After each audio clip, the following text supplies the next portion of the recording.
திருச்சிற்றம்பலம். தென்னாருடைய சிவனையை போற்றி, எந்நாட்டவர்க்கும் இறைவா போற்றி.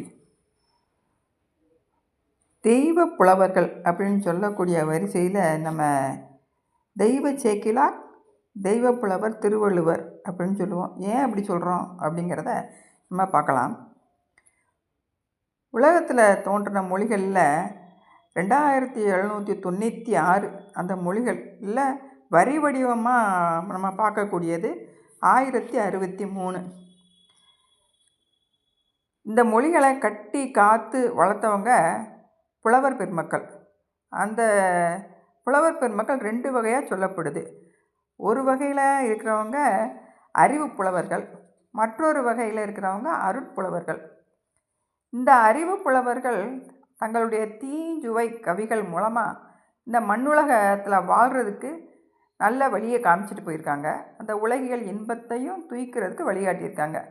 ஆனால் அருட்புலவர்கள் அவர்களுடைய பாடல்கள் மனித குலத்தில் இருக்கக்கூடிய அந்த உயிர்கள் எல்லாம் எம்மை வாழ்வுக்கும் வழிகாட்டி, அதோட மறுமை வாழ்வுக்கும் அதாவது முக்தி அடைகிறதுக்கு பிறவா நிலையை பெறுவதற்கும் அவங்க அருள்பவர்கள் கூறிய நூல்கள் நமக்கு உறுதுணையாக இருக்குது. நம்ம அமிழ்தினும் இனிய செந்தமிழ் இந்த மொழியானது பக்தி உணர்விற்கும் அன்பின் பெருக்கிற்கும் வழிகாட்டுதலாக இருக்குது. இந்த மொழியை கட்டி காத்தவர்கள் எண்ணில்லாத புலவர் பெருமக்கள்.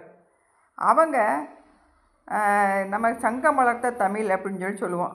அப்படி வளர்த்த தமிழ் முதல் சங்கத்தின் தலைமை புலவராக இருந்தவர் சிவபெருமான்.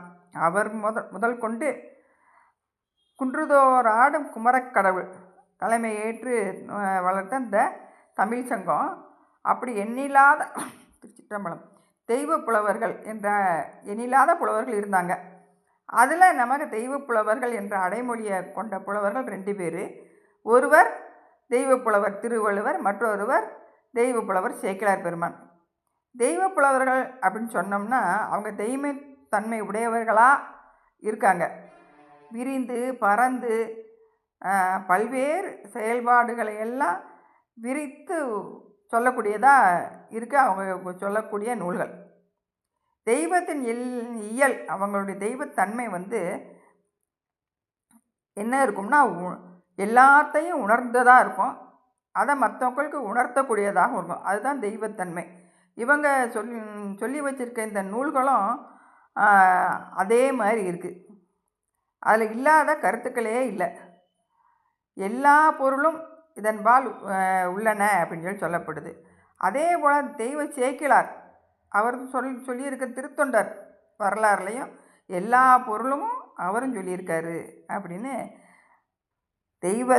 தெய்வத்துக்கு என்னென்ன குணம் இருக்கோ அது எல்லாமே அவங்களுக்கு இருந்திருக்கு. அவங்களுக்கு எதுவும் அறியாதது இல்லை அப்படிங்கிறத சொல்லி இவங்க 2 பேருக்கும் தெய்வ புலவர்கள் அப்படிங்கிற அடைமொழி கொடுத்துருக்காங்க. திருச்சிற்றம்பலம்.